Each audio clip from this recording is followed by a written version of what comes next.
గురుగారు, ఇక మరో సందేహం చూస్తే, ధర్మరాజు పేరులోనే ధర్మం ఉంది. ఏది ధర్మం ఏది అధర్మం అని అన్నీ తెలిసినటువంటి ఆ ధర్మరాజే జూదం అనే వ్యసనానికి లోనైపోయి ఎందుకు కష్టాలను కొని తెచ్చుకున్నాడు? ధర్మరాజు జూదం ఆడాడు, జూదంలో ఓడిపోయాడు, అడవుల పాలయ్యాడు.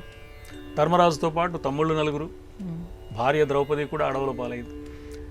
అడవుల పాలు కావడం మాత్రమే కాకుండా నిండు సభలో ఘోరమైన పరాభవాన్ని కూడా ఆమె ఎదుర్కోవలసిన అవసరం వచ్చింది. తర్వాత అరణ్యవాస కాలంలో కూడా చాలా ఇబ్బందులు పడింది పాపం. ముఖ్యంగా ద్రౌపది. అందరూ కష్టపడ్డారు. ద్రౌపది ఏ స్త్రీమూర్తికి జరగరాని ఘోరమైన పరాభవాలను పాపం ఎదుర్కోవాల్సి వచ్చింది. సైంధవుడు అవమానించాడు, కీచకుడు దారుణంగా అవమానించాడు. వాళ్ళందరూ తర్వాత శిక్ష పొందారు, అది వేరే సంగతి. ముందు ఆమె బాధపడింది కదా, అవమానం పాలైంది కదా.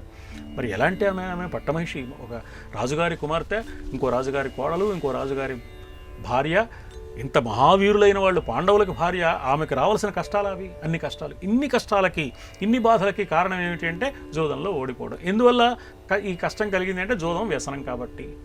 మరి ధర్మరాజు లాంటి ధర్మాత్ముడు జూదం ఆడవచ్చా? మరి వ్యసనం కదా ఇది. ఆయనే వ్యసనం ఆడితే మిగతా వాళ్ళు వ్యసనపరులు కాకుండా ఎలా ఉంటారండి అని మనకు అనిపిస్తుంది. కానీ అక్కడ మనం గమనించవలసింది ఏమిటంటే, రాజులకు కొన్ని నియమాలు ఉంటాయి.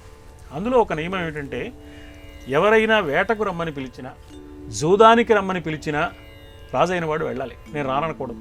యుద్ధానికి పిలిస్తే నేను రానకూడదు. చేతకానితనం అన్నమాట. యుద్ధానికి వెళ్ళాలి. ఏమయ్యా, క్రూర మృగాల వల్ల మేము చాలా బాధపడుతున్నాం, మా పొలిమేరల్లో ఉంది మా ఊరు, క్రూర మృగాలు ఇబ్బంది పడుతున్నాయి, ఆ పొలిమేరల్లో ఉన్న అరణ్య ప్రాంతంలోకి వెళ్ళి వేటాడి మాకు రక్షణ కల్పించని ప్రజలు కోరితే వేటాడాలి, వేటకు రానకూడదు. జూదానికి రమ్మని పిలిస్తే కూడా వెళ్ళాలి రాజు. అది రాజుకు సంబంధించిన ఒక ధర్మం. అందుకని సకల ధర్మాలు తెలిసిన ధర్మరాజు రాజధర్మాన్ని పాటించి జూదానికి పిలిస్తే, పైగా ఆ జూదానికి ఏమని పిలిచాడు? విదురుడి చేత కబురు చేశాడు ధృతరాష్ట్రుడు. ఇది సుహృద్యూతం అన్నాడు. అంటే అన్నదమ్ములు స్నేహంగా సరదాగా ఆడుకునే జూదం. పంపించిన వాడు ఎవరు?